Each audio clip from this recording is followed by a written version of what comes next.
Ano? Magtatrabaho yan dito kasama namin? Madam naman! Baka maging pabigat pa yan dito. Saka kaya ba niya ng mga gawain panlalaki? Makakapagbuhat ba yan? Aba, sino bang boss sa atin? Hindi ba ako? Kaya ako ang masusunod. Isa pa, kawawa ang pamilya ng batang yan. Saka, kailangan ko po ng trabaho para sa mga maliliit kong kapatid na nag-aaral pa.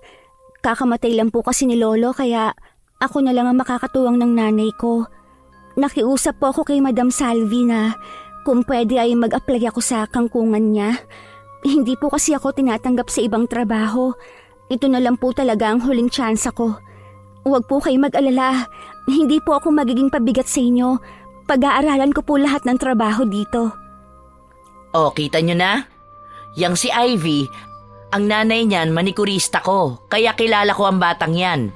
Masipag, saka matulungin sa pamilya. Pagbigyan na natin mga iho, kasi kawawa naman.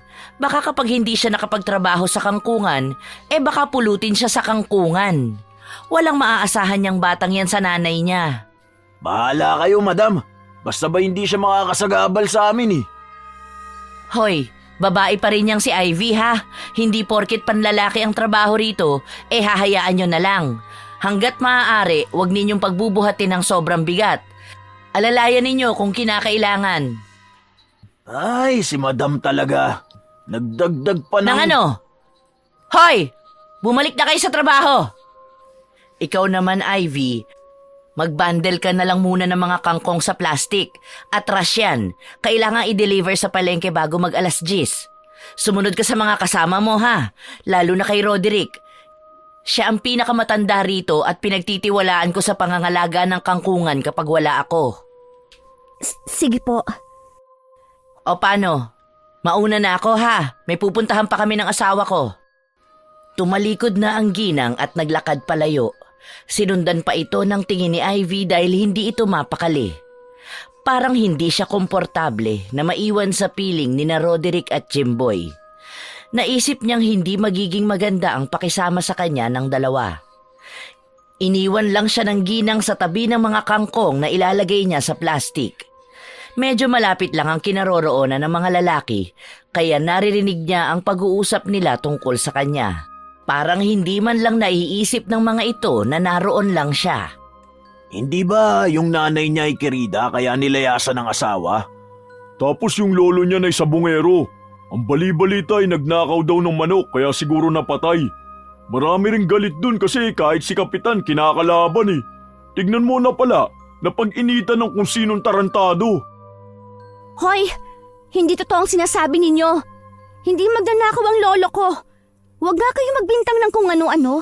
Hindi siya pinatay dahil magnanakaw siya o may galit ang mga tao sa kanya. Mabuting tao ang lolo ko. Hoy, anong ginagawa mo dito? Hindi ba nagbabandel ka doon? Pinag-uusapan ninyo ako eh. Kung ano-anong sinasabi ninyo tungkol sa pamilya ko. Kalalaking tao, mga tsismoso. Hindi naman mga gwapo. Hoy, anong sabi mo? Bang kapal ng mukha mo magsalita ng ganyan ah. Bago ka pa lang dito kaya matuto kang gumalang ha. Kakasabi lang kanina ni madam, hindi ba? Paano ko kayo igagalang? Ako nga, hindi nyo ginagalang. Hindi ba dapat mabait kayo sa mga babae? Aba sino ka ba ha? Anak ka lang naman ng isang kirida at magnanakaw eh. Tigil-tigilan ninyo ang pagsasabi ng kung ano-ano tungkol sa aking ina at lolo. Babae lang ako, pero hindi malambot ang puso ko. Lalaban ako kapag kinakailangan. Hoy, yung binabandel mo nagsipaglaglagan. Di ka marunong magbandel ng tama. Napatingin si Ivy sa mga kangkong na natapos niyang ibandel. Nanlumo siya nang makita ang mga ito na nagsisipaglaglagan sa lupa. Hindi kasi mahigpit ang pagkakatali niya sa plastik kaya madali itong nakalas. Agad siyang lumapit sa mga nahulog na kangkong at nataranta dahil sa dami ng kanyang sisimutin at ibabandel ulit ng panibago. Hoy, paano ba to? Patulong naman. Aba, yabang mo kanina, palpa ka naman pala pagdating sa trabaho. Sabi na kay madam kasi, dapat hindi na tinanggap ang babaeng yan. Panigurado magiging pabigat lang yan dito. Kaya nga tol eh. Huwag na natin siya tulungan. Hayaan natin siya para magsawa at siya na mismo ang umalis dito. Tama, magandang ideya ang naisip mo. Balik na tayo sa ginagawa natin. Hoy, kayo ang walang pakisama. Nahihirapan na yung tao dito. Hindi nyo man lang tinutulungan. Dapat nga, ginagabayan ninyo ako dito eh. Kasi bago pa lang ako sa trabaho at hindi pa sanay sa mga gawain. Abay, magsanay ka. Kanya-kanya tayo ng gawain dito. Kung hindi mo kayang gawin yung iyo, edi umalis ka. Nagpakawala ng malalim na buntong hininga si Ivy dahil sa pakikitungo ng dalawang lalaki. Kung hindi lang dahil sa sitwasyon ng pamilya niya, hindi siya magtatrabaho sa kangkungan na yun. Wala nang ibang tumanggap sa kanya sa trabaho dahil sa kahihiyang nangyari sa kanila. Simula pa nung una, wala talaga siyang maaasahan sa kanyang ina, kaya ang lolo niya ang nakatuwang niya sa lahat ng bagay. Ngunit isang araw, bigla na lang itong natagpuan na patay sa damuhan. Hindi nila alam kung sino ang salarin. Napaka-brutal ng nangyari sa lolo niya, pero pinilit niyang magpakatatag dahil mag-isa na lang siyang kumikilos para sa pamilya niya. Hindi naman sila sinusustentuhan ng tatay niya dahil may iba na itong asawa at mga anak. Mabuti na lang at nagbagandang loob si Madam Salvi dahil tinanggap siya sa kangkungan nito kahit para lang sa mga lalaki ang trabaho rito. Samantala, nagmamadali niyang sinimot ang mga nalaglag na kangkong. Habang abala siya sa kanyang ginagawa, napansin niya ang makalyong kamay na kumuha ng isa sa mga sinisimot niya. Pagtingin niya, bumungad sa kanya ang isang lalaki na sa tansya niya ay nasa edad 60 na dahil medyo ubani na ang buhok nito. Sa palagay niya, isa rin ito sa nagtatrabaho sa kangkungan at mukhang mabait naman ito. Hindi kagaya noong dalawang lalaki. Salamat po, Tay, sa pagtulong. Bago ka pa lang dito, ano? Ngayon lang kita nakita eh. Opo, kapapasok ko lang dito. Sa lahat ng trabahador dito sa kangkungan, ikaw lang ang babae. Buti at pinayagan ka ni Madam. Opo kakilala din po kasi namin kaya nakaswerte ako. Hindi ka marunong magtali. Dapat hihigpitan mo mabuti kasi pag hindi maayos ang pagkakatali niyan, maglalaglagan talaga kasi siksikan laman ng isang plastik eh. Gamitan mo ng puwersa. Patunayan mo sa dalawang yun na kahit babae ka, mapapakinabangan ka rito. Opo, salamat po. Mabuti na lang po at dumating kayo. Alam kong magagabayan ninyo ako sa mga gawain dito. Maghapon mo yung gagawin ngayon. Bukas agahan mo ang pasok at tuturuan kita sa ibang gawain. Sige po, aagahan ko po bukas. Pangako yan. Natuwa si Ivy dahil sa wakas may kasamahan na siya sa trabaho na nakakaunawa sa kanya at hindi siya hinuhusgahan. Nakangiti siya habang inaayos ang mga nalaglag na kangkong sa lupa. Si Ka Lando naman ay tinulungan siya hanggang sa matapos na ang mga ito. Kinabukasan, maagang pumasok ng trabaho si Ivy dahil sa bilin ni Ka Lando. Pagdating doon, nakita niya ang mga nagkukumpulang tao. Hindi lang mga trabahador ng kangkungan ang naroon, pati na rin ang mga residente. Pagkakita sa kanila, may kung anong bumara sa dibdib ni Ivy. Pamilyar kasi sa kanya ang ganoong sitwasyon. Nangyari na ito noong matagpo ang pinatay ang kanyang lolo. Kaya kapag ang mga tao ay nagkakatipon at hindi maganda ang aura ng mukha ng mga ito, paniguradong may hindi magandang nangyari. Hanggang sa narinig niya ang pagbusina ng isang ambulansya at kasunod naman ito ang patrol ng pulis. Mas lalong lumakas ang tibok ng kanyang puso dahil kapag ang mga sasakyang ito ay dumating, kumpirmadong may masamang nagaganap. Nakiusyoso lang siya sa mga tao at pilit na nakipagsiksikan sa karamihan hanggang sa makita niya ang pinagkakaguluhan nila. Napatakip siya sa bibig dahil sa nasaksihan. Patay na tao, wakwak ang dibdib hanggang sikmura at nakatirik ang mata. Pinag-aralan muna ito ng mga pulis bago ilagay sa body bag. Nandoon din si Madam Salvi At halata sa mukha nito ang tensyon dahil sa mga nangyayari. Nagtanong-tanong siya sa mga tao roon at napag-alaman niyang matagal na raw nangyayari ang ganong insidente. Hindi raw malaman kung sino ang taong gumagawa ng ganong krimen sa lugar nila.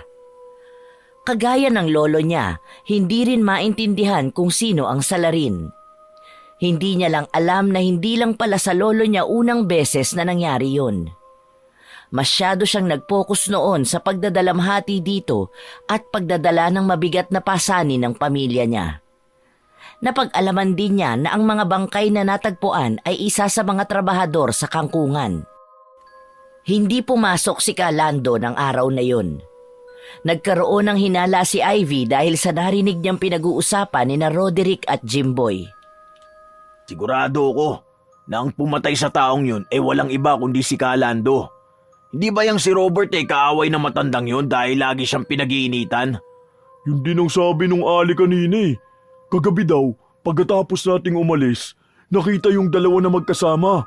Malamang nagkainitan, di yun, nagkapatayan. Sa tingin ko si Kalando may lahi siyang aswang eh. Alam mo ba na simula nang dumating yung matanda na yan dito sa lugar natin, dumami na ng dumami ang natatagpo ang patay. Hindi lang yan ha. Ang weird ng bahay niya. Ang dami mga kung ano-anong nakasabit. Mga gamit yata ng aswang yun eh.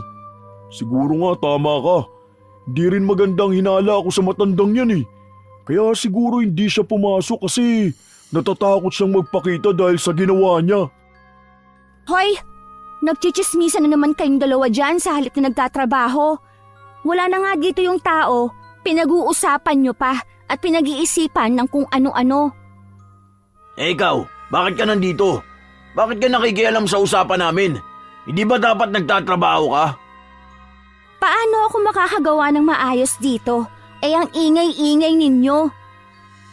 Ba, akala mo kung sino ka. Kung di ka lang babae na, bangasan na kita sa mukha eh. Hoy Ivy, may malaking kasalanan kang ginawa dito sa kangkungan natin. Napalingon si Ivy sa likuran nang marinig ang boses ni Madam Salvi na tumatawag sa kanya. Agad siyang humarap sa ginang habang nanginginig ang mga kamay. Naisip niyang makakatikim siya ng sermon mula rito. Ano po yon, Madam? Nagreklamo yung may pwesto sa palengkeng pinagdalhan natin. Nalanta raw yung ibang kangkong dahil hindi mo siguro nilagyan ng butas. Tapos yung iba naman natuyo dahil hinayaan mong mainitan ng sikat ng araw. Sa sobrang galit ng may-ari ng gulayan, hindi na sila kukuha ng kangkong sa atin. Pasensya na po, Madam. Tinanggap kita dito sa kangkungan ko dahil sa pagpupumilit mo at naaawa ako sa pamilya mo. Pero bakit hindi mo inaayos ang trabaho mo? Hindi na po mauulit, Madam. Sorry po talaga. Mamayang gabi, maiiwang ka rito. Maglilinis ka ng buong paligid at dapat bukas walang makikitang kahit kaunting laglag ng dahon mula sa puno. Maliwanag! Sige po, Madam. Tatanggapin ko po ang parusa ninyo. Sige na, dyan na kayo. High blood na nga ako dahil sa insidente ng pagpatay kanina. Dinagdagan mo pa, Ivy. Nakakairita! Pagkaalis ni Madam Salvi, nagtawanan sina Roderick at Jimboy dahil sa kapalpakan ni Ivy. Wala namang ibang nagawa ang dalaga kundi ang mapayuko at mahiya. Sinabi pa ng mga ito sa kanya na umalis na lang siya sa kangkungan dahil hindi talaga bagay sa kanya ang trabahong yun. Tahimik na napaiyak si Ivy. Naalala niya ang mga trabaho na pinasukan niya dati. Palagi siyang nasisisante dahil sa bawat trabaho na kanyang ginagawa, lagi na lang siyang may nagagawang isang palpak na bagay. Kinagabihan, naiwan nga siyang mag-isa sa kangkungan dahil kailangan niyang tanggapin ang parusa ni Madam Salvi. Nairita siya nang makita ang maraming nagtambak na basura na ikinalat ni na Roderick at Jimboy para lalo siyang pahirapan. Gayunpaman, sinimulan pa rin niya ang paglilinis at binilisan ng kilos para maaga siyang matapos. Sa sobrang dami ng kanyang nilinis, inabot siya ng 10:00 doon. Nang akmang tatalikod na siya, may narinig siyang yabag na papalapit sa kanya. Luminga siya sa paligid at nagbaka sakaling may parating na tao sa kinaroroonan niya, pero walang mahagip na kahit sino ang kanyang paningin. Kaya nagsimula na siyang kutuban ng hindi maganda at lumakas ang tibok ng kanyang puso. Maya-maya pa, nakita niya ang isang papalapit na anino sa kanyang kinatatayuan. Pinagmasdan niya itong mabuti at napansin niyang hindi ito anino ng tao kundi ng isang aso. Isang malaking bulas na aso. Hanggang sa sumilay sa kanya ang isang nilalang na pula ang mga mata at may matatalim na pangil. Habang naglalakad ito, ang mga paa nito ay parang hindi sumasayad sa lupa dahil sa sobrang bilis ng hakbang. Sa bawat paglapit nito, maririnig ang isang malalim na paghinga. Ang mga daliri nito ay may mahahabang kuko at ang katawan ay napapalibutan ng itim na balahibo. Sa tanang buhay niya, noon lang siya nakakita ng ganoong klasing nilalang, kaya nabigla siya at agad na natumba mula sa pagkakatayo. Napapikit na lang siya nang makitang lumalapit na sa kanya ang aswang at akmang dadambahin na siya sa lupa. Nang mga oras na yon, iniisip niyang wala na siyang laban kaya napausal na lang siya ng panalangin. Pero bago pa man dumampi ang kamay ng aswang sa kanyang katawan, naramdaman niyang may humila sa kanya at itinakbo siya palayo. Nang tingnan niya ito, walang iba kundi si Kalando. Kumapit siya rito ng mahigpit habang sila ay tumatakbo. Ramdam nilang sinusundan sila ng aswang, kaya naman nang makakita sila ng malaking puno, agad silang tumigil doon para magtago. Sa ganong paraan, maililigaw nila ang aswang. Nang matiyak nilang hindi na ito sumusunod sa kanila, saka palang nakahinga ng maluwag si Ivy. Napaiyak na siya dahil sa sobrang takot na naranasan. Iha, huwag kang umiyak. Marami sila. Baka marinig ka ng isa sa kanila. Sa tanang buhay ko, Kalando, ngayon lang ako nakaranas ng ganito. Anong klaseng nilalang po ba yun? Ang tawag sa kanila ay sigbin. Isang uri ng aswang na malaking bulas na aso. Kalando, maraming salamat po sa pagliligtas mo sa akin.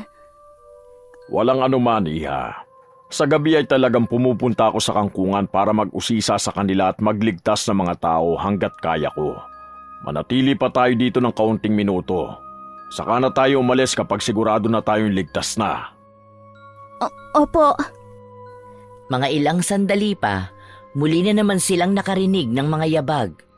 Sa sobrang pagkataranta at pagkabigla ni Ivy, naapakan niya ang isang tuyong sanga ng puno. Lumikha ito ng ingay na nagpaulinig sa paligid. Kinurot na lang ng dalaga ang kanyang sarili dahil sa hindi niya pag-iingat. Ilang sandali pa, naramdaman nila ang malalim na paghinga ng isang nilalang na tila ba napakalapit lang sa kinaroroonan nila. Tumayo na si Kalando at akmang inihanda ang sarili para sa posibleng pagsalakay ng aswang. Kinuha niya ang buntot pagi na nakasakbat sa kanyang likod at nag-abang. Sumakto naman ang pagkakatayo nito dahil saktong dumating ang aswang. Ang buntot pagi ay inihampas niya sa ulo nito at napahiyaw ito ng malakas. Napaatras ito at dinama ang sakit ng pagkakapalo sa kanya. Sinundan naman ni Kalando ang kanyang galaw habang nakatuon sa bawat kilos ng aswang. Nang akmang kikilos na ito, naging alisto siya at agad na umiwas, lalo na nang ilabas nito ang matatalim na pangil. Muli niyang inihampas ang buntot pagi, ngayon ay tumama naman ito sa dibdib ng nilalang. Ang aswang ay napaungol sa sakit dahil ang buntot pagi ay tila naglalabas ng kuryente na pumapasok sa katawan at nilalapnos ang bawat kalamnan nito. Ngunit ang aswang ay hindi nagpapatinag. Sa isang mabangis na paggalaw, sinugod nito si Kalando. Ibinukas nito ang kanyang bibig at inilabas ang pangil. Agad na umiwas si Kalando at isinangga ang kanyang hawak. Malakas ang kanyang puwersa, kaya ang nilalang ay napait siya at tumama sa puno. May mga sugat na ito sa katawan pero unti-unting gumagaling ang mga ito. Nang makaipon na ito ng lakas ay binalikan nito si Kalando at dumamba ng malakas. Natumba ang matanda at nang ito ay bumagsak sa lupa, Umibabaw ang aswang sa kanya at siya ay akmang sasakmalin. Gayunpaman, alisto si Kalando. Nangapa ito sa kanyang bulsa at may kinuha. Isang puting bulaklak na nagliliwanag sa dilim. Piniga niya ito at nang tumulo na ang katas, itinapat sa bunganga ng aswang. Nang malunok ng nilalang ang katas ay agad itong umungol ng napakalakas. Umalis ito sa ibabaw ni Kalando at bigla na lang nangisay at pagkuway natunaw at naging abo. Hindi makapaniwala si Ivy sa mga nasaksihan. Pakiramdam niya ay parang nanonood siya ng pelikula. Nang wala na ang aswang ay saka siya lumapit kay Kalando na noon ay hingal na hingal dahil sa sobrang pagod. Ayos lang po ba kayo, Kalando? Oo naman, ayos lang ako. Epektibo ang mga ginamit kong pangontra kaya agad na napatay yung aswang. Oo nga po eh. Lalo na yung bulaklak na ginamit ninyo. Parang mas epektibo pa nga po yun kaysa dun sa pamalo na inihampas ninyo. Ano pong tawag sa bulaklak na yon? Ang mahiwagang lili ang tawag doon. Inurasyonan ko ang bulaklak na yon at ipinanalangin ko sa mga anito kaya nakabuo ang katas nito ng isang laso na nakakapuksa sa mga aswang. Ang galing naman po. Ngayon ko lang nalaman na posible pala yung mga ganyang bagay. Dito kasi sa lugar natin, ang mga aswang ay hindi na kayang patayin ng asin at bawang dahil malakas sila at may kakayahang pagalingin ang kanilang sugat at latay sa katawan. Kaya ikaw mag-iingat ka palagi, ha? Ang isang dalaga na kagaya mo ay walang kalaban-laban sa kanila. Opo, mag-iingat po ako. Ang mabuti pa iha, lumakad na tayo at ikaw ay ihahatid ko na sa bahay nyo. Delikado ang mag-isa sa daan. Sige po, maraming salamat po sa inyong pagmamalasakit. Nagsimula ng lumakad ang dalawa. Habang sila ay nasa daan, nakita nila ang isang bangkay na nakahandusay ang katawan sa lupa. Ang damit nito ay nagkapunit-punit at nagkalat sa paligid at ang muka nito ay namumutla at puno ng dugo. Kitang-kita ang malalaking sugat sa dibdib at tiyan at parang hinugot ang mga laman nito. Sa itsura ng lalaki, halatang pinatay ito ng aswang. Sa pagkakataong yun, saglit na nagbalik sa kanyang alaala ang mga panahon na nakita niya ang lolo niyang wala ng laman loob ang sikmura. Gayunpaman, sinikap niyang pakalmahin ang sarili dahil gusto niyang malaman kung anong nangyari sa taong yun. Tumigil muna sila saglit sa tabi ng bangkay at napansin ni Ivy na tinititigan itong mabuti ni Kalando. Kawawa naman po siya. Napatay siya ng aswang nang walang kalaban-laban. Parang ganito din po ang nangyari sa lolo ko noon. Kilala ko ang taong yan. Siya ay isa sa aking mga kaibigan. Wala siyang asawa at mga anak kaya mag-isa lang sa buhay. Sa tingin ko ay pinatay siya ng sigbin. Baka sila din po ang pumatay kay lolo. Kawawa naman po sila. Dapat makamit nila ang hustisya sa pagkamatay nila. Ang mabuti pa, ako na lang ang maglibing sa kanya. Ayoko namang hayaan siya dito hanggang kinabukasan. Kalando, delikado po ang gagawin ninyo. Baka mamaya may makakita sa inyo tapos isipin pa nila na ikaw ang pumatay sa lalaking yan. Mas uunahin ko pa ba yung isipin kaysa sa labi ng kaibigan na kailangan kong pagmalasakitan? Hindi niyo po ba siya ibuburol muna? Wala akong pera para doon, iha. At alam kong wala din pera ang kaibigan ko. Kung hindi ko ito gagawin, mabubulok na lang siya rito. Mailagay ko man lang siya sa tamang lugar na dapat paglagyan ng bangkay niya ay ayos na yon. Pero Kalando, alam mo naman ang mga tao dito. Diyan ka na muna at hahanap ako ng lugar na pwedeng paglibingan. Magtago ka sa mga puno at hindi naman ako lalayo, ha? Wala nang nagawa si Ivy kundi ang sumunod kay Kalando, kahit alam niyang delikado ang gagawin ng matanda. Dahan-dahan itong binuhat ang bangkay at luminga-linga sa paligid. Tila ba naghahanap ng lupang pwedeng hukayin upang ilibing ang labi ng lalaki. Si Ivy naman ay binantayan ng paligid, nag-aabang sa kanilang kinaroroonan dahil baka mamaya ay may taong dumating at mag-isip ng hindi maganda sa ginagawa ni Kalando. Maya-maya, napansin niya na parang may gumagalaw sa talahiban na malapit sa kanila, kaya agad siyang kinabahan at sinikap na maging alisto. Ilang sandali pa ay bumalik na ang kanyang hinihintay. Napansin niya na puno ng dugo at putik ang katawan nito. Kalando, magpalit po agad kayo ng damit ha. Baka mamaya may makakita sa inyo. Oo, Iha, huwag ka mag-alala. Malapit na rin naman ang bahay ko. Kaunti na lang ang lalakarin. Magpapalit muna ako ng damit bago kita ihatid sa inyo. Maraming salamat po ngayong gabi, Kalando. Dahil po sa inyo, parang nabuhay ang lolo ko. Ganito din po kasi niya ako protektahan. Iha, ano ka ba? Pwede mo naman akong ituring na parang totoo mong lolo. Pwede mo rin akong tawaging lolo dahil may edad na rin naman ako. Sige po, lolo. Yan! Ikaw ang kauna-unahan kong apo. Napatawa din si Ivy dahil sa pagtawa ni Kalando.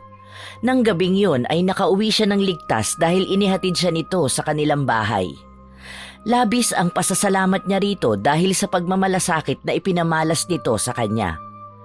Kinabukasan ay nalungkot siya dahil hindi ito pumasok sa trabaho. Hanggang sa naisipan niyang puntahan ito sa bahay at nagdala ng ilang pasalubong bilang pasasalamat at pagtanaw ng utang na loob sa kabutihan nito sa kanya. Gayunpaman, pagdating doon ay iba ang kanyang naabutan. Nakita niya si Kalando na nakabitin sa isang tali at nilalatigo ng mga kalalakihan. Nakita niya doon sina Roderick at Jimboy na nakatayo lang at tinitingnan ang ginagawa sa matanda. Lumapit siya sa mga ito para magtanong. Anong nangyayari? Bakit nila sinasaktan si Kalando?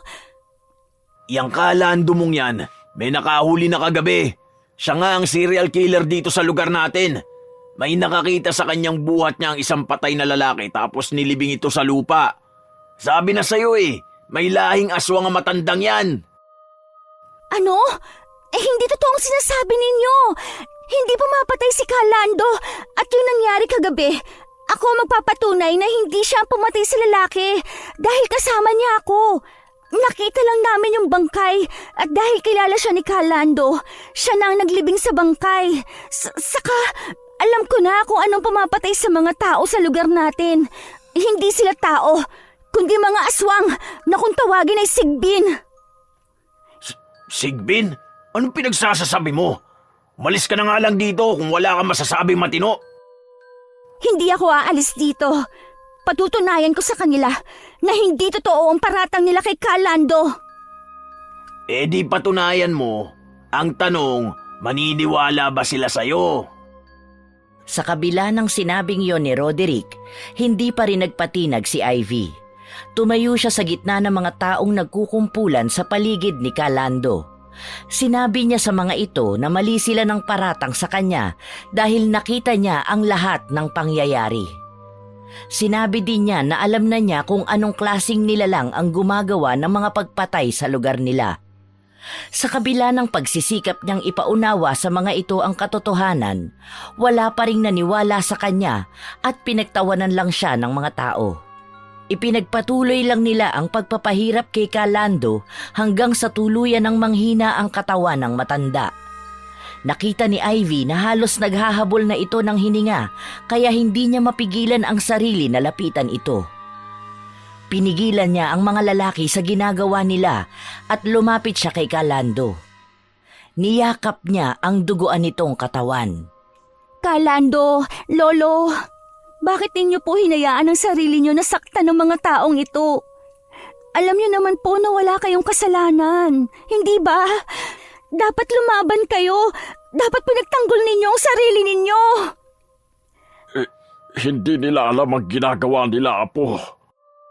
Lolo naman, hindi niyo sila hinayaan. Sa'yo ko na ipagkakatiwala ang mahiwagang Lily. Gamitin mo yan sa kabutihan. Gamitin mo yun para ubusin ang lahat ng aswang dito. Hindi mo yung pwedeng ibigay sa iba dahil sa iyo lang tatalab ang kapangyarihan yan. Ikaw ang magmamay-ari ng bulaklak na yan. Pagpasok mo sa bahay ko, makikita mo yun agad. Huwag ka nang magdalawang isip na kuhanin yun. Lolo naman, huwag ninyong sabihin yan. Lumaban kayo. Malakas kayo, hindi ba? Huwag muna kayong mawala. Iniwan na ako ng lolo ko. Pati ba naman ikaw? Pagkasabi ni Ivy noon, nakita niyang lumaglag ang kamay ni Calando. Tanda na hindi na nito kinaya ang pananakit sa kanya. Niyakap niya ng mahigpit ang katawan ng matanda. Pinag-aaway niya ang lahat ng mga taong nanakit dito, pati na ang mga nakapaligid doon. Wala man lang ginawa ang mga ito kundi magsipag-alisan nang makitang patay na si Calando. Naiwang mag-isa doon si Ivy habang umiiyak sa tabi ng matanda. Mga ilang sandali pa, naghanap siya ng mapaglilibingan nito at naghukay doon. Pagkatapos ay sa kanya ito inilibing. Pumasok siya sa loob ng bahay nito para hanapin ang mahiwagang lili at pagpasok doon, nakita niya ang isang puting bulaklak na nakalagay sa isang garapon na may lamang kumikinang na tubig. Kumuha din siya ng iba pang pangontra sa aswang, gaya ng buntot pagi. Isinilid niya ito sa dala niyang bag saka umalis na para umuwi sa kanilang bahay. Habang naglalakad si Ivy, narinig niya ang malakas na paghakbang papalapit sa kanya. Tumaas ang balahibo niya sa batok at naramdaman niya ang pagkilos ng isang nilalang mula sa kanyang likuran. Paglingon niya, nakita niya ang aswang na sigbin. Ang mga mata nito ay nagniningning sa dilim at ang bunganga nito ay naglalaman ng matatalim na ngipin. Parang natuklaw ng ahas si Ivy sa kinatatayuan niya. Sa kabila ng panangga na dala niya, parang hindi niya kayang harapin ng mag-isa ang nilalang na yun. Hindi siya makapaniwala sa nakikita niya at hindi niya alam kung paano magsisimula, kung paano makikipaglaban dito. Biglang sumugod ang aswang. Mabilis na pumunta ito papunta kay Ivy at halos hindi niya ito mahagilap. Napaatras na lang siya at nagsimulang tumakbo. Gayunpaman, mas mabilis ang aswang kaysa sa kanya. Nahabol siya nito at parang lindol na niyanig nito ang lupa kaya agad siyang natumba. Pinilit pa rin niyang bumangon at nag-isip ng paraan kung paano makakalaban dito. Sa tingin kasi niya ay malakas ito at mabilis kumilos kaya kailangan niyang maging alisto at tansyahin ang bawat galaw niya. Sa kabila noon, hindi niya alam kung paano ito gagawin dahil unang beses lang ito nangyari sa kanya.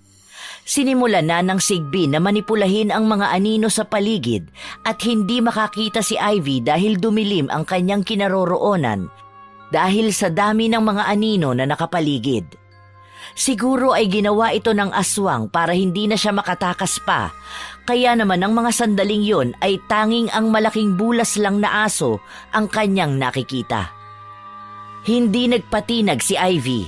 Kinuha niya ang dala niyang buntot pagi at sinimulang hampasin ng aswang sa mga parte ng katawan nito na madali niyang mapapahina. Nagtamo ito ng mga latay, pero agad din yung gumaling at nanumbalik ang lakas nito. Muli itong dumamba ng malakas at natumba si Ivy. Pumaibabaw ito sa kanya at saka inilabas ang matatalim na ngipin. Umaalulong ng napakalakas kaya halos mabingi na ang dalaga. Tinusok ng matalas nitong kuko ang kanyang leeg at napahiyaw siya sa sobrang sakit. Pilit niyang iwinawalsik ang katawan ng aswang pero hindi makaya ng kanyang lakas para alisin ang katawan nitong nakadagan sa kanya. Hanggang sa naalala niya ang mahiwagang lili.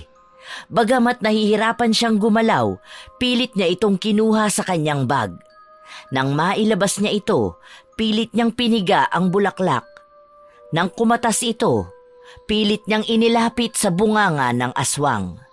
Mas alisto ang kalaban kaysa sa kanya, kaya naman agad itong nakailag. Nagpumilit pa rin si Ivy hanggang sa napapunas ang katas ng bulaklak sa sikmura ng aswang nang hindi niya sinasadya. Napansin niya na lumikha ito ng malaking sugat at napahiyaw ang aswang dahil sa sobrang hapdi. Umalis ito sa pagkakadagan sa kanya at unti-unting kumalat ang sugat sa buong katawan. Ilang sandali pa, natunaw ang aswang at naging abo. Nawala na rin ang mga anino na bumabalot sa paligid. Nakahinga ng maluwag si Ivy dahil sa wakas ay napatay niya ito. Gayunpaman, dinadamdam niya ang sakit ng sugat sa kanyang leeg, kaya hinawakan niya ito ng kamay niyang may katas pa ng mahiwagang lili. Nagulat siya dahil nawala ang hapdi na kanyang nararamdaman at parang nawala rin ang dugo nito. Noon niya natuklasan ang mga kapangyarihan ng bulaklak na yon. Hindi lang pala ito sa bunganga ng aswang ipinapatak. Pwede rin pala yung gamitin sa ibang parte ng katawan nito. Bukod pa roon, nakakagaling din ito ng sugat. Masyadong malakas at alisto ang aswang, kaya ang kailangan niyang gawin ay pag-aralan ang bawat kilos nito upang malaman kung paano ito patutumbahin. Bagamat hingal na hingal at pagod na pagod sa pakikipaglaban, tumayo na si Ivy. Simula sa gabing yun, handa na siyang gawin ang bagong misyon. Pagdating sa bahay, nag-ensayo si Ivy. Inisip niya kung paano gumalaw ang aswang at pinag-aralan kung paano tatamaan ang katawan nito upang hindi na ito makapanlaban. Una, nilagyan niya ng katas ng mahiwagang lili ang buntot pagi, pero napansin niyang napakabilis pala nitong matuyo. Hanggang sa matuklasan niya na kapag pinalo niya ng buntot pagi ang aswang, manghihina ito pansamantala. Ito ang pinaka-perpektong paraan para ipahid sa katawan nito ang katas ng bulaklak. Ilang linggo ang lumipas. Nagkaroon na naman ng insidente ng pagpatay. Hindi lang isa kundi 5 ang natagpo ang patay. Ang bangkay ng mga ito ay nagkalat sa kanilang lugar, sa daan man o sa damuhan. Nang mga panahong yun, naguguluhan na ang mga tao dahil patay na si Calando na pinagbibintangan nilang serial killer pero patuloy pa rin ang kaso ng pagpatay. Gusto sana niyang magsalita pero hindi niya alam kung sino ang paniniwalaan.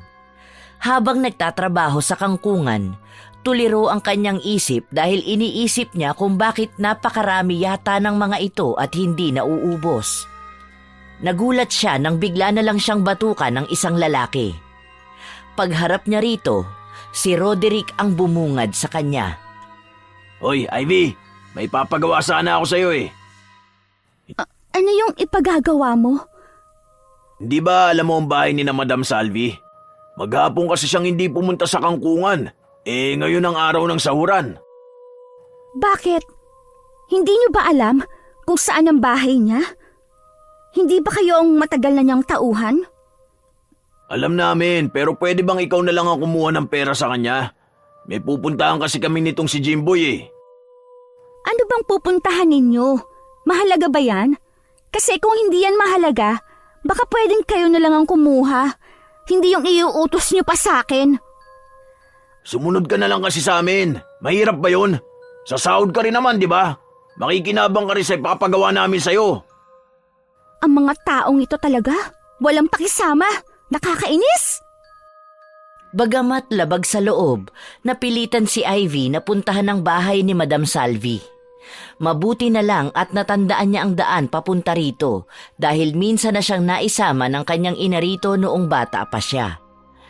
Ibang-iba na ang itsura nito kumpara noong huli niyang nakita. Tila ba mas lumaki ito at mas lumawak. Nang nasa may pinto pa lang siya, tinawag niya si Madam Salvi pero hindi ito sumagot. Iginala-gala niya ang paningin sa paligid hanggang sa makita niya sa may tabi ng malaking bahay nito ang isang kakaibang lagusan. Sa labis na kuryosidad, naisip niyang pumasok dito. Pagdating niya doon, nakita niya ang iba't ibang klase ng medalyon na nakasabit dito. Hindi rin kaaya-aya ang amoy ng paligid at para itong nabubulok na karne. Naglakad-lakad pa siya hanggang sa makita niya ang isang silid sa loob nito. Sumilip siya sa isang maliit na siwang. Napanganga siya sa kanyang nakita. Natagpuan niya doon si Madam Salvi kasama ang malaking bulas na aso na kinakalaban nila ni Kalando. Sa tingin niya ay pinapakain niya ang mga ito dahil meron doong isang malaking palanggana na puno ng mga karne at dugo. Napaatras siya dahil hindi siya makapaniwala sa nasaksihan. Sa hindi inaasahang pagkakataon, natabig niya ang lata kaya nakalikha siya ng ingay. Alam niyang narinig ito ni Madam Salvi dahil naramdaman niya ang mga kaluskos ng paa palapit sa kanya. Nagmadali siyang umalis sa lugar na yon, pero bago pa man siya makalabas, may humila sa kanyang buhok. Anong ginagawa mo rito? Bakit ka pumasok dito? Kanina pa po ako tumatawag sa may pinto ng inyong bahay, pero hindi po kayo sumasagot. Nakita ko po ang lagusan papunta dito at na-curious po ako kaya pumasok ako. May nakita ka ba? Sumagot ka! Wala po akong nakita. Magmamaang-maangang ka pa? Imposibleng wala kang nakita. Nandito ka sa loob ah! Bakit po kayo nag-aalaga ng mga ganong klaseng nilalang? Ang laki na po nung napeperwisyo nila sa ating lugar. Marami nang namatay at maraming pamilyang nawala ng mahal sa buhay. Wala ka nang pakialam doon. Bakit? Sino ka ba para magsalita sa akin ng ganyan? Pero Madam Salvi, hindi po ganyan ang tingin ko sa inyo. Sa totoo lang po mataas ang tingin ko sa inyo dahil malaki ang naitulong nyo sa pamilya ko at sa akin. Babayaran kita ng maraming pera. Ilihim mo lang ang tungkol dito at siguraduhin mong hindi ito makakalabas kahit kanino. Hindi po ako mukhang pera. Ipaglalaban ko po kung anong tama. Ang mga nilalang na yan, ang dahilan kung bakit namatay ang lolo ko at kung bakit napagbintangan at pinatay si Kalando. Aba, matigas kang bata ka ha? Kung hindi mo gagawin ang gusto ko, isusunod na kita sa kanila. Pagkasabi ni Madam Salvi noon, kinuha nito ang isang tali at iginapos ang kamay ni Ivy. Dinala siya nito sa isang silid na puno ng dugo at maraming kutsilyo at malalaking itak. Sa tingin niya, dito kinakatay ang mga karneng kinakain ng mga sigbin. Itinulak siya ng ginang sa sahig at sa isang iglap ay biglang nagbago ang anyo nito. Ito ay naging isang nakakatakot na nilalang na may malaking katawan at malamarmol na balat. Itim na itim ang kulay nito. Meron itong mahahabang kuko at pangil. Umalulong ito ng malakas at halos dumagundong ang buong kwarto. Nangangatal na si Ivy dahil hindi niya alam kung paano kukunin ang kanyang mga pangontra sa loob ng bag dahil nakatali ang kanyang mga kamay. Sa isang iglap, lumapit ito sa kanya at naglalaway na tiningnan ang buo niyang katawan. Nang akmang sasakmali na siya nito, nakapa niya sa sahig ang isang matalim na bagay at agad na naisaksak yun sa likod ng aswang. Agad itong napahiyaw sa sakit at kaagad na lumayo sa kanya. Sinamantala naman ni Ivy ang pagkakataon para matanggal ang nakatali sa kanyang kamay. Kaagad niyang kinuha mula sa kanyang bag ang mahiwagang lili at agad na piniga ito upang kumatas. Lumapit siya kay Madam Salvi at ipinahid yon sa katawan nito. Lalo itong nanghina dahil sa katas ng bulaklak. Sa pagkakataong yon, nagmadaling umalis si Ivy. Bago siya makalabas, napadaan siya sa silid ng mga sigbin. Iniisip niya na lupigin na ang mga ito ng oras na yon.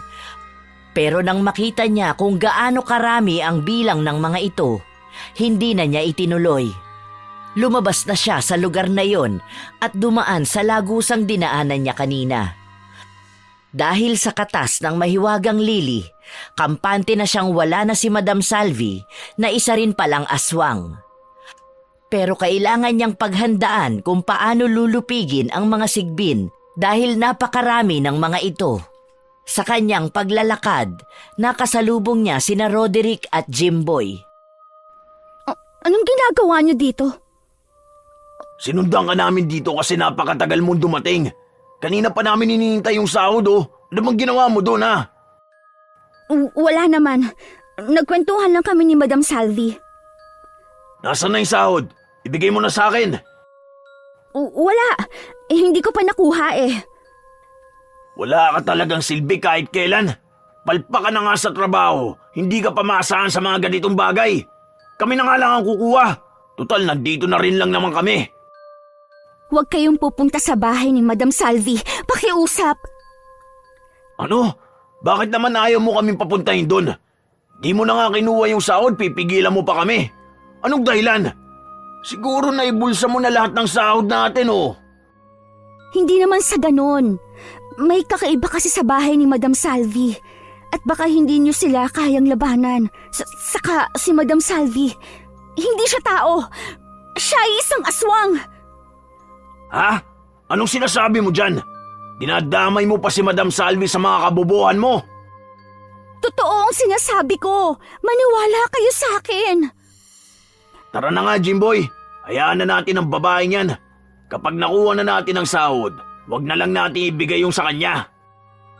Akmang tatalikod na sina Roderick at Jimboy nang makarinig si Ivy ng mga yabag at malalalim na paghinga sa kanyang kinaroroonan. Sa pagkakataong yun, naramdaman niyang palapit na sa kanila ang aswang. Agad niyang pinigilan ang dalawang lalaki dahil alam niyang hindi kaya ng mga itong labanan ang nilalang. Teka muna, huwag muna kayo umalis. Makiramdam kayo na mabuti sa paligid. Parating na sila. Anong sila? Sinong parating? Kung ano-anong mga sinasabi mo dyan? Sa ayaw mo man at sa gusto, gagawin namin ang gusto namin. Huwag mo kaming pigilan. May mga yabag na papalapit sa atin at nakasisiguro ako na hindi ninyo magugustuhan ang inyong makikita at wala kayong magiging laban sa kanila. Oo nga pre, pakinggan mo na mabuti. Parang may mga malalakas na yabag saka malalim na paghinga akong naririnig. Napansin din ni Roderick ang mga yabag na palapit sa kanila, pero hindi ito nagpahalata na naririnig din ang mga yabag at paghinga ng nilalang. Hindi pa rin tumigil si Ivy sa kakukumbinsi sa kanila na umalis na, pero hindi sila nakinig. Hanggang sa tumambad na sa kanilang paningin ang aswang na Sigbin. Lumapit ito sa kanila at dumamba ng napakalakas. Natumba ang tatlo dahil sa lakas ng puwersa. Hindi maintindihan ng dalawang lalaki kung anong gagawin at hindi nila alam kung paano lalaban sa nilalang na yun. Gayunpaman, nanatiling alisto si Ivy at inihanda ang sarili para lumaban sa aswang. Mabilis na tumayo si Ivy at sumugod. Agad niyang inilabas ang kanyang buntot pagi mula sa kanyang sinturon. Sa isang iglap, iwinasiwas niya ito ng malakas at paulit-ulit niyang inihampas sa ulo, dibdib, likod at tadyang ng aswang. Sunod-sunod na latay ang ibinibigay ni Ivy. Ang bawat paghampas ay nag-iiwan ng pulang marka sa balat nito. Napaungol ang aswang sa sakit. Ang mga mata nito ay nanlalaki sa gulat. Hindi naman makapaniwala sina Roderick at Jimboy sa galing ni Ivy sa pakikipaglaban. Pinanonood lang nila ito habang sila ay nakaupo. Nang makita ni Ivy na nagiging mahina na ang aswang, agad niyang kinuha mula sa kanyang bag ang mahiwagang lili. Dahan-dahan niyang nilapitan ng aswang. Ang mga mata niya ay nakatuon sa bunganga nito. Sa isang mabilis na galaw, ipinatak niya ang katas ng lili sa bunganga ng aswang. Napahiyaw ang aswang sa sakit. Ang katawan nito ay nagsimulang malapnos. Sa loob ng ilang segundo, ang aswang ay naglaho na parang usok. Nakatayo lang si Ivy. Ang mga kamay niya ay nanginginig pa rin sa lakas ng laban. Tumingin siya sa dalawang lalaki na nakatitig lang sa kanya at lumapit sa mga ito. Gulat na gulat pa rin ang dalawa sa kanya. Huh? Paano mo nagawa yun, Ivy? Dapat ko pa bang sabihin yon? Magpasalamat na lang kayong dalawa dahil nakaligtas kayo. Yung nilalang na yun, ibig sabihin, yun ang pumapatay ng mga tao sa lugar natin? Hindi lang isa, kundi madami sila. At oo, sila ang pumapatay ng mga tao dito. Ibig Hindi sabihin... totoong paratang ninyo kay Kalando. Hindi siya ang pumapatay ng mga tao dito. Ngayon, alam nyo nang nagkamali kayo. Ang mabuti pa, umalis na tayo dito at baka mamaya magsipagdatingan pang maraming aswang. Nagsimula nang lumakad si Ivy, pero sina Roderick at Jimboy ay naiwang nakatulala. Tila ba gulat na gulat ang mga ito sa kanilang natuklasan. Masaya naman si Ivy dahil nalaman din ng mga ito ang totoo tungkol sa nangyayari sa kanilang lugar. Kinabukasan, may mga natagpuan pa ring patay na tao. Ang ibang residente sa kanilang lugar ay nagsisipaghanda ng umalis. Tinanong ni Ivy ang isang lalaki doon kung bakit nagsisialis ang mga tao. Sinabi nito na kagabi pala ay naglipa na ang mga sigbin sa kanilang lugar at inatake ang mga nakatira roon. Labis na natakot ang mga tao kaya napagdesisyonan na lang nila na umalis. Ang iba naman ay nanatili na roon dahil ayaw nilang iwanan ang kanilang hanap buhay at mga pananim. Ang kapitan ng kanilang lugar ay nakiusap sa mga tao doon na wag munang ilalabas sa ibang bayan ang nangyayari at hindi na rin muna pwedeng magpapasok sa kanila ng dayo. Sinabi din nito na magbibigay ito ng pabuya sa mga taong makakatuklas ng pangontra laban sa aswang. Naisip niya na baka nakawala ang mga sigbin sa pinagkukulungan ni Madam Salvi dahil nawala na ang ginang na nagbabantay sa kanila. Pumunta pa rin siya sa kangkungan dahil kahit wala na si Madam Salvi, ito pa rin ang kanilang ikinabubuhay. May asawa naman ito na pwedeng pumalit sa kanya, pero nagtataka siya dahil parang walang bumabanggit tungkol sa pagkawala ng ginang at hindi rin ito nababalita. Pagdating naman niya sa kangkungan, napansin niya ang pagbabago kina Roderick at Jimboy. Parang hindi pa rin makapaniwala ang mga ito sa nangyari, kaya naman hindi siya iniimikan ng mga ito at tinitingnan lang ang kanyang bawat pagkilos. Naninibago siya sa ganun, kaya naisipan niyang makipag-usap sa dalawang lalaki. Pero bago pa man niya maibuka ang kanyang bibig para makipag-usap sa mga ito, naunahan na siya ni Roderick magsalita. Ivy, may papakisuyo sana ako sa'yo. Pakidala naman tong sako dun sa tambakan oh. Magaan lang naman to eh. Sige na naman. Dami lang namin ginagawa. Aba, himala! Ang bait mong mag-utos ngayon, ha? Nagmamadali na kami dito. Sundin mo na lang yung inuutos ko. Saglit lang, ha? Saglit lang! May trabaho din ako dito. Minamadali ko din to. Uy, Ivy. Anong tawag dun sa ginamit mong pangontra sa aswang kagabi? Bakit mo tinatanong? Wala naman. Ang angas lang kasi. Hindi ba asin at bawang ang pangontra sa mga aswang? Bakit bulaklak yung ginamit mo? Sabi kasi ni Kalando, hindi na raw tumatalab sa kanila mga ganun lang dahil masyadong malakas sa mga sigbin. Ano bang klaseng bulaklak yun? Mahiwagang lili ang tawag doon. Akin na nga yan. Hindi tayo matatapos sa trabaho kung makikipagkwentuhan ka lang sa akin. Kinuha ni Ivy ang hawak na gamit ni Roderick para dalhin sa tambakan. Napansin din niya na parang nag-iba ang aura ng mukha nito nang sabihin niya kung anong tawag doon sa bulaklak. Gayunpaman, ipinagkibit balikat na lang niya ito. Kinagabihan, kalmado lang naglalakad si Ivy sa gitna ng madilim na daan dahil handa naman siya sa parating na aswang kung sakali. Habang naglalakad, unti-unting lumapit ang tunog ng mga yapak sa likuran niya. Alam niyang parating na ang sigbin at hindi na siya nagulat. Sa halip, nagmadali siyang naghanap sa kanyang bag. Mabilis niyang inilabas ang kanyang mga gamit at sinimulang hanapin ang buntot pagi. Ngunit nang abutin niya ang loob ng bag, tila may kulang. Kinapakapa niya ang mga sulok nito ngunit wala siyang makita. Nag-alala siya sa kanyang sitwasyon dahil alam niyang napakahalaga ng mga bagay na ito sa kanyang seguridad. Sunod niyang hinanap ang mahiwagang lili pero hindi niya rin ito mahanap. Naramdaman na niya ang pagdapo ng malamig na hangin sa kanyang balat. Ang paglapit ng sigbin ay nagdulot sa kanya ng takot ngunit hindi siya nagpatinag. Nagsimula siyang maghanap muli, ngunit hindi pa rin niya nakita ang kanyang mga hinahanap. Hanggang sa lumapit na sa kanya ang aswang at dumamba ng malakas. Sinikap niya maging balanse at umisip ng paraan kung paano ito malalabanan hanggang sa nilabas na nito ang pangil at handa na siyang sakmalin.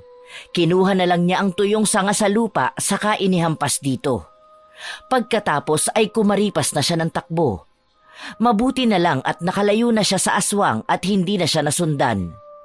Umuwi siyang tuliro. Hindi niya maisip kung ano ang kanyang gagawin dahil nawala ang kanyang mga pangontra. Sinuyod na niya ang buong kabahayan dahil baka naiwanan lang niya ito sa kung saan, pero hindi na niya ito masumpungan. Kinabukasan, maaga siyang pumunta sa kangkungan para maghanap. Pero mga 1 oras na siyang naghahanap, ngunit hindi pa rin niya ito makita. Nagulat na lang siya nang maramdaman niyang may naglalakad sa tabihan niya. Oh, Ivy, anong hinahanap mo? Kanina po kung ano-anong kinakalikot mo dyan ah. Oh, Jimboy, ikaw pala. Nawawala yung gamit ko. Yung pangontra sa aswang, yung nakita ninyo nung nakaraang gabi sa aking pakikipaglaban sa aswang. Ah, yung bulaklak saka yung parang latigo ba yun? Baka naman naiwan mo lang sa bahay. Kapag wala dito yun, paniguradong nasa inyo lang yun o kaya naman baka nalaglag sa daan. Oh, teka, bakit mag-isa ka lang? Nasaan si Roderick? Ah, si Roderick. Nakakalungkot ang nangyari sa kanya. Namatay yung nanay niya eh. Nabiktima ng aswang. Yun, nandun sa kwarto niya. Sobrang lungkot. Ginawa niya kasi ang lahat para ipagtanggol yun. Pero hindi niya nagawa dahil hindi umepekto ang mga ginamit niyang sandata. Kawawa naman si Roderick. Ang lala na ng ginagawa ng mga aswang dito sa lugar natin. Kaya nga dapat mahanap ko na yung mga pangontra sa kanila. Yun lang ang iniwan sa akin ni Kalando. Hindi yun dapat mawala. Sa pagkakataong yun ay huminga na lang ng malalim si Ivy. Naaawa siya kay Roderick at sa mga biktima kaya hindi siya mapakali na hindi niya makikita ang buntot pagi at ang mahiwagang bulaklak na lili. Kinahapunan ay umuwi siyang laglag ang balikat. Nagulat na lang siya nang makasalubong niya si Roderick. Maitim ang palibot ng mga mata nito at putlang-putla. Mahahalata sa itsura ang pagluluksa sa kanyang ina. Agad niya itong nilapitan para kumustahin. Oh, Roderick, anong ginagawa mo dito? Ah, nalaman ko pala ang tungkol sa nangyari sa nanay mo. Condolence ha. Hindi ko siya nailigtas. Ginawa akong lahat pero hindi ko nailigtas ang nanay ko. Roderick, huwag mong sisihin ang sarili mo. Hindi mo kasalanan na nangyari sa kanya. Ibabalik ko na sa iyo ang bagay na to. Ang ginamit mong pangontra sa aswang nung isang gabi na inatake tayo. Hindi tumatalab sa akin eh. Wala rin kwenta kung ganun. Ikaw ang nagnakaw ng mahiwagang lili at buntot pagi? Bakit mo ginawa yon? Dahil sa kagustuhan kong magligtas sa mga tao para makuha ang premyo ni Kapitan. At saka gusto kong protektahan ang pamilya ko. Roderick, hindi talaga gagana sa'yo ang buntot pagi dahil sa akin lang yan ipinagkatiwala ni Kalando. Hindi ito gagana kung ninakaw lang yun ng ibang tao. Kaya nga nagkamali ako. Patawarin mo rin sana ako dahil ninakaw ko ang isa sa mahalagang bagay para sa'yo. Wala na tayong magagawa doon. Mabuti na lang at naisipan mong ibalik. Ito na lang ang tanging pag-asa para maligtas natin ang mga tao sa lugar natin at malupig din ang mga aswang. Aba, himala! Nagkita rin tayong muli, Ivy. Nang marinig ni Ivy ang isang pamilyar na boses, ay kaagad siyang napalingon. Laking gulat niya nang makita si Madam Salvi. Ang buong akala niya kasi ay patay na ito, pero ngayon ay nasa harapan nila ni Roderick, buhay na buhay at malakas pa. Buhay pa kayo, Madam Salvi? Anong akala mo sa akin?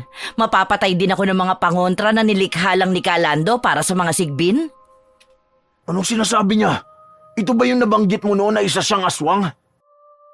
Oo, ganun na nga. Si Madam Salvi ay isang malakas na uri ng aswang at mas malakas pa ito kesa sa mga sigbin. Mukhang nagkasundo na kayo ni Roderick ah. Gumagawa ba kayo ng alyansa para talunin ang aming kampon? Madam, talagang hindi ka naaawa sa mga tao dito sa lugar natin? Hindi niyo pa ba ititigil ang ginagawa ninyo? Bakit niyo hinahayaang makawala ng lungga mga sigbin at makapanakit ng mga tao? Dahil yon ang likas naming mga aswang. Uubusin namin ang mga tao sa lugar na ito dahil kami na ang maghahari rito. May karapatan din kami kagaya ninyong mga tao. Gusto naming mamuhay ng malaya at hindi nagtatago. Pwede niyo naman yung gawin ng hindi nananakit ng mga tao, hindi ba? Wala akong pakialam sa inyong mga tao. Pare-parehas lang naman tayong masasama. Kung ganon, uunahin na kitang tapusin para matapos na ang kasamaan ninyo. Agad na hinugot ni Ivy mula sa kanyang bag ang buntot pagi. Si Madam Salvi naman ay naging alisto sa kanyang galaw. Dahil dumidilim na ng mga sandaling yun, oras na rin para sa kanyang pagpapalit ng anyo. Unti-unting lumaki ang katawan ng ginang. Naging tila malamarmol sa tigas ang balat nito na itim ang kulay. Naging puti ang buhok. Nagkaroon ng mahahabang kuko at matatalas na ngipin at naging pulang-pula ang mga mata. Kaagad nitong minanipula ang mga anino sa paligid. Pinagsama-sama nito at saka inilagay sa palibot ng dalawa. Yun ay para hindi sila makatakas at para malito si Ivy sa pakikipaglaban. Sinabihan ni Ivy si Roderick na umalis na, pero nagmatigas ito at sinabing gusto nito siyang samahan at gagawa siya ng paraan para matiyak na hindi mamamatay ang dalaga sa pakikipaglaban sa aswang. Wala nang nagawa si Ivy kundi pumayag sa binata, kaya pinatago na lang niya ito sa likod ng malaking puno para matiyak ang kaligtasan. Agad na sumugod si Ivy sa aswang at ito ay kanyang hinampas sa ulo.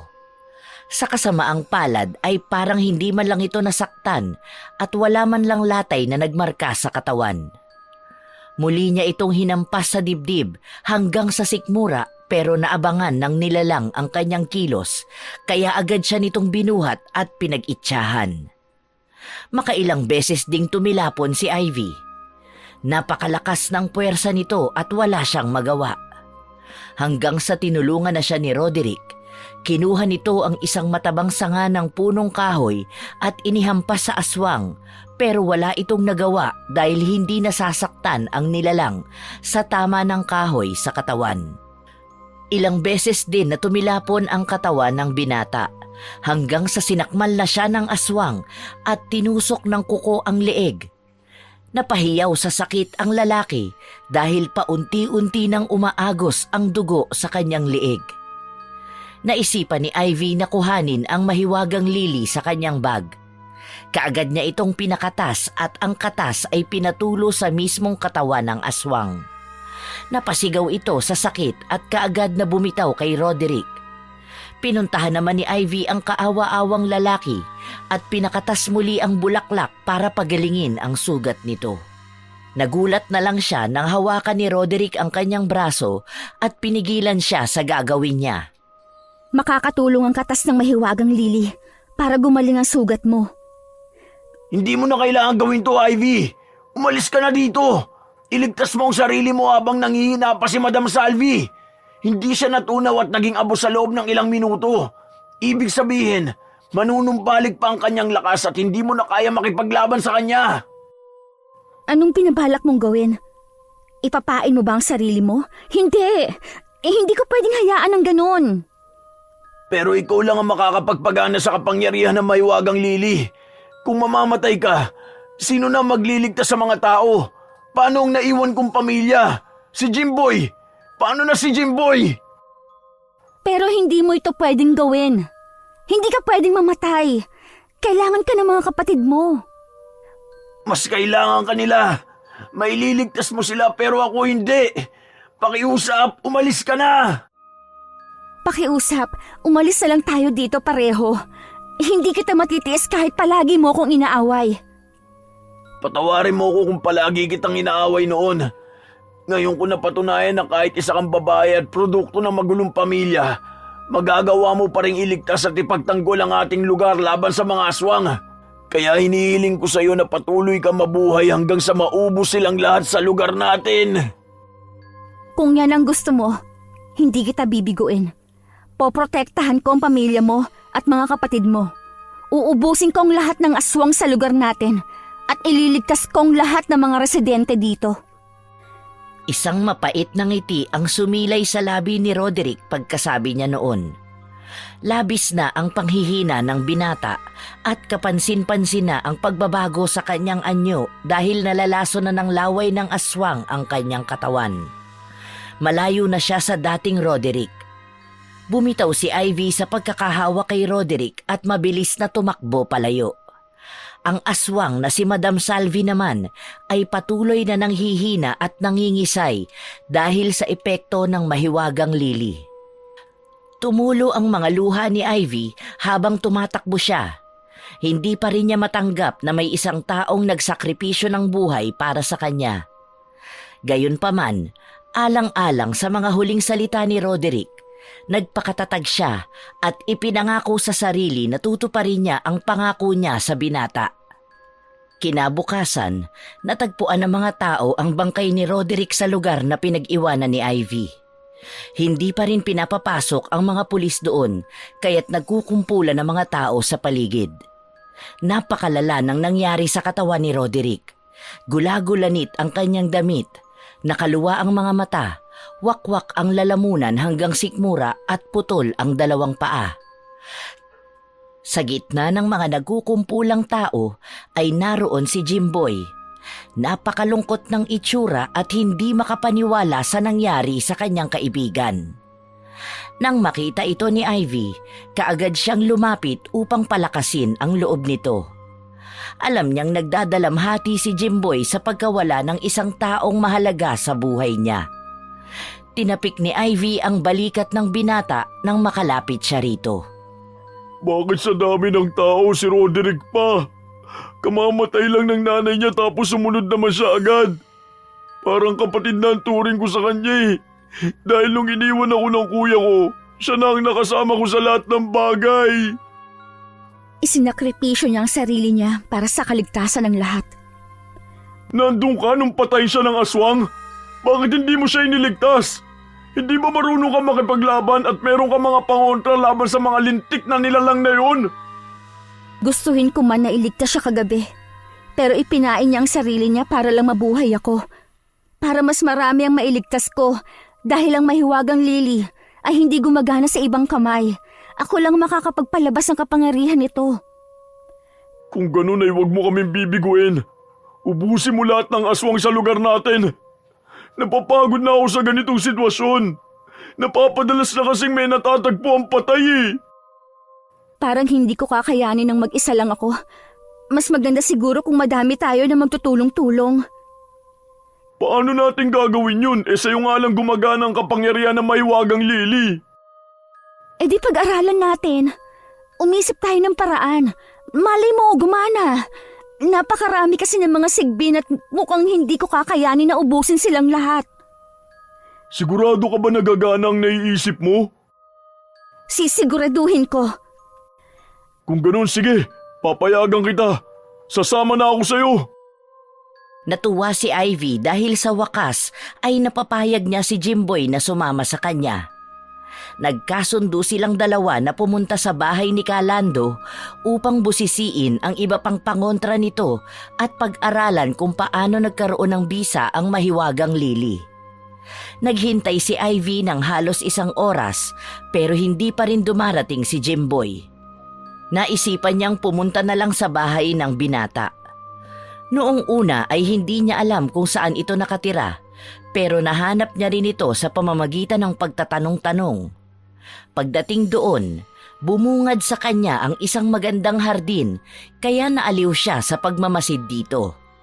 Sakto namang lumabas si Jimboy at mukhang bagong gising ito nang makita niya si Ivy. Pasensya ka na, Ivy. Nalasing kasi ko. Niyaya ako ni Tio na uminom ng tuba kagabi. Ang ganda ng hardin ninyo. Mahilig pala sa pagtatanim ng mga halaman at bulaklak ang pamilya mo. Anong pamilya? Wala akong kasama sa bahay. Ako lang ang nagtanim ng mga yan. Aba, marunong ka pala sa mga ganitong bagay. Teka nga, may tanim ka palang lili. Kakulay at kauri siya nung ginagamit kong pangontra sa aswang.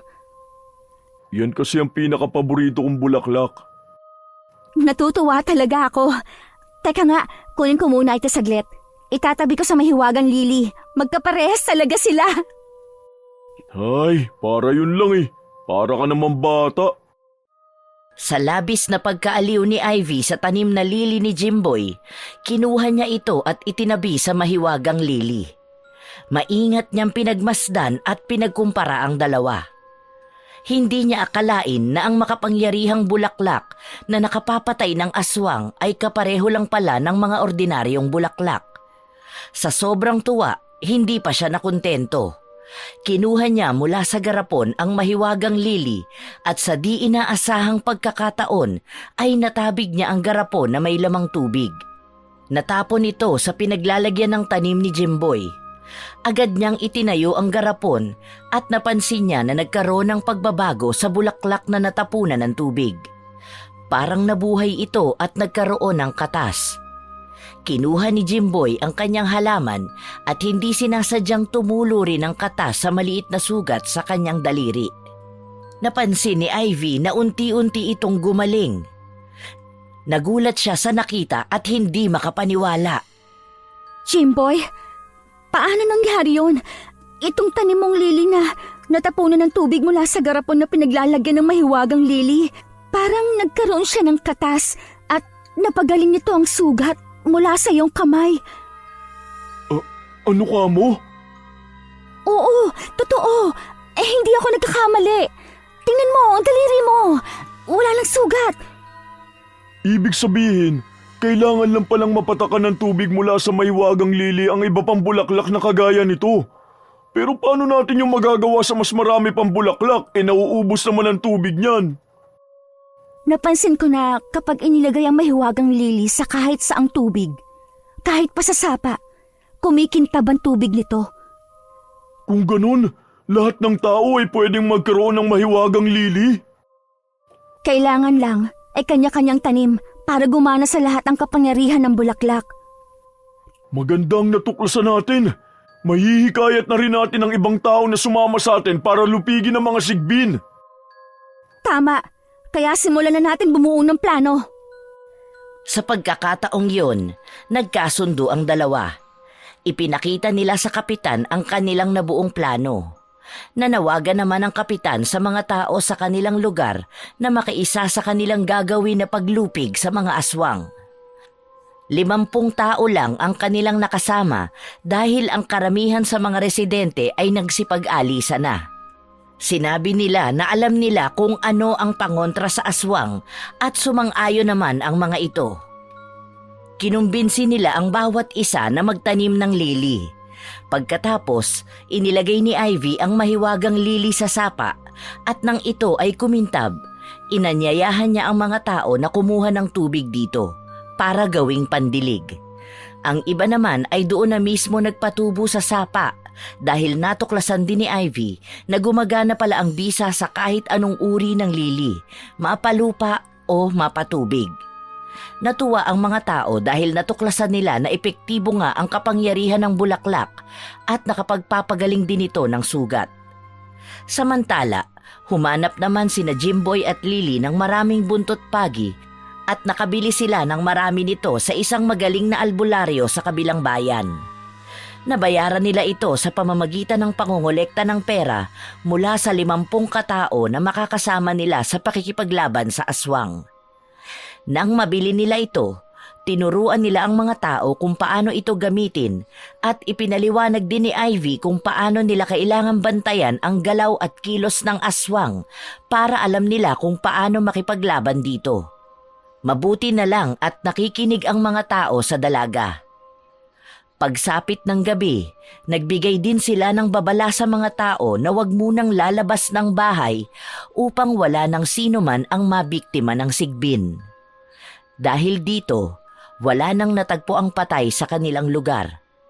Nananatili pa rin naman na sarado ang daan papunta sa kanila, kaya siguradong walang makakadayo doon. Nang maging handa na ang lahat, Tinipo ni na Jimboy at Ivy ang mga residente at siniguradong handa na sila sa magiging laban pati ang pangontra nila. Sa 50 katao na yon ay kasama ang mga bata at kababaihan, pati na rin ang ilang tao na may kapansanan basta makakaya nilang kumilos at makipaglaban sa aswang.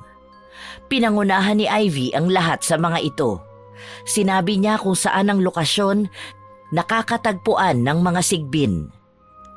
Nagulat ang mga tao nang dalhin sila ng babae sa bahay ni Madam Salvi. Ipinaliwanag naman ni Ivy na si Madam Salvi ay hindi tao kundi isang aswang. Pinagplanuhan din nila na sunugin ang katawan nito sa dahon ng kamangyan dahil yon ang turo ng albularyo sa kanila. Pagdating doon ay agad na bumungad si Madam Salvi. Nagkunwari pa ito na walang alam sa nangyayari. Anong ginagawa ninyo rito? Bakit po kayo nagkakatipon sa bahay ko? Huwag ka nang magmaang-maangan, Madam Salvi. Ikaw ang nag-aalaga ng mga sigbin na kumitil ng napakaraming tao sa lugar natin. Ngayong araw na to, ang wakas ninyo. Ano? Hindi ko maintindihan ang iyong sinasabi.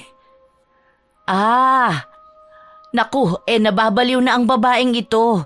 Hindi kayo dapat na nakinig sa kanya. Ano pang hinihintay ninyo?